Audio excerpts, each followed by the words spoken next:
Assalamualaikum warahmatullahi wabarakatuh. Halo, saya Afifah Lutri Gaitsa Zahira, mahasiswi manajemen Institut Bisnis Muhammadiyah Bekasi.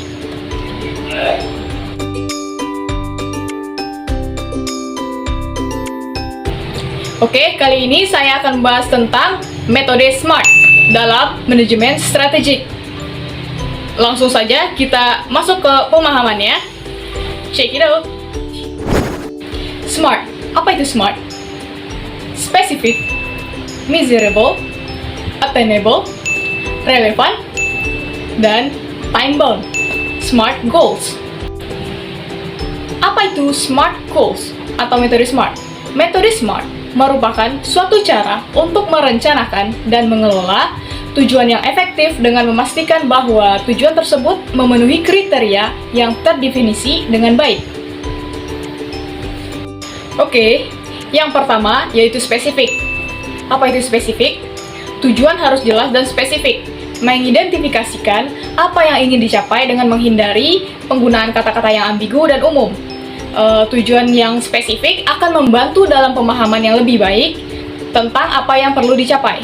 Yang kedua yaitu measurable atau terukur. Tujuan harus dapat diukur dengan menggunakan indikator yang dapat dinilai secara objektif. Hal ini memungkinkan untuk mengukur kemajuan yang telah dicapai dan menilai apakah tujuan telah tercapai atau belum. Yang ketiga, yaitu dapat dicapai atau achievable.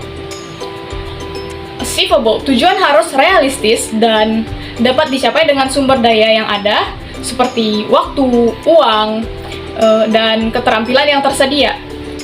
Tujuan yang dapat dicapai akan meningkatkan motivasi dan kesempatan untuk mencapainya. Yang keempat ada relevan. Tujuan harus relevan dan sesuai dengan konteks, visi, dan misi yang lebih besar. Tujuan yang relevan akan membantu dalam mengarahkan upaya pada hal-hal yang benar-benar penting dan berdampak dalam mencapai tujuan yang lebih besar. Yang kelima, time bound atau terbatas waktu. Tujuan harus memiliki batasan waktu atau tenggat waktu yang jelas untuk mencapainya. Tenggat waktu yang terdefinisi dengan baik akan membantu dalam mengelola waktu dengan efisien dan mendorong untuk bertindak proaktif dalam mencapai tujuan. Metode SMART ini digunakan untuk merumuskan tujuan yang efektif dapat digunakan dalam berbagai konteks, baik dalam lingkungan bisnis, pendidikan, ataupun pengembangan pribadi. Dengan mengikuti prinsip SMART, tujuan yang ditetapkan akan lebih terukur, terstruktur, dan dapat dicapai meningkatkan peluang untuk mencapainya.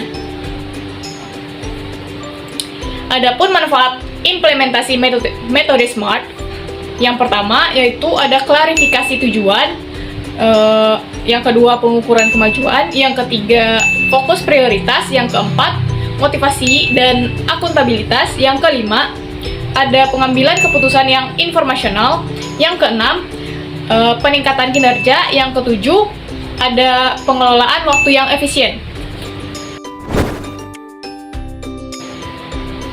Dalam implementasi SMART di organisasi, kolaborasi antara semua pihak yang terlibat menjadi kunci untuk mencapai keberhasilan.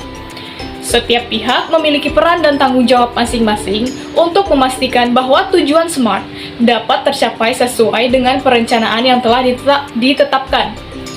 Adapun beberapa pihak yang terlibat, yang pertama yaitu manajemen tingkat tinggi, yang kedua ada tim manajemen proyek, yang ketiga ada karyawan dan tim kerja, yang keempat departemen atau unit yang terkait, yang kelima tim teknologi informasi, yang keenam tim pelatihan dan pengembangan, yang ketujuh pihak eksternal. Untuk mengukur keberhasilan implementasi metode SMART ini, ada beberapa cara yang dapat dilakukan untuk tahapan evaluasi metode SMART. Yang pertama yaitu mengevaluasi pencapaian tujuan, yang kedua yaitu analisis data, yang ketiga ada feedback dan evaluasi diri, yang keempat yaitu mengukur dampak, yang kelima yaitu benchmarking, yang keenam memonitor kemajuan. Oke, sekarang kita masuk ke contoh. ada beberapa perusahaan yang bisa dijadikan contoh implementasi keberhasilan metode SMART. Yang pertama yaitu ada Apple Inc. Contoh implementasinya yaitu inovasi produk, peningkatan efisiensi operasional, dan evaluasi kinerja yang terukur. Yang kedua ada perusahaan Procter & Gamble, P&G.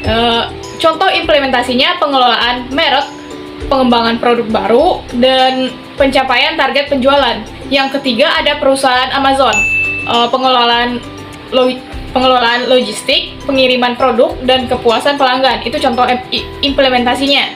Yang ketiga ada Coca-Cola, perusahaan Coca-Cola.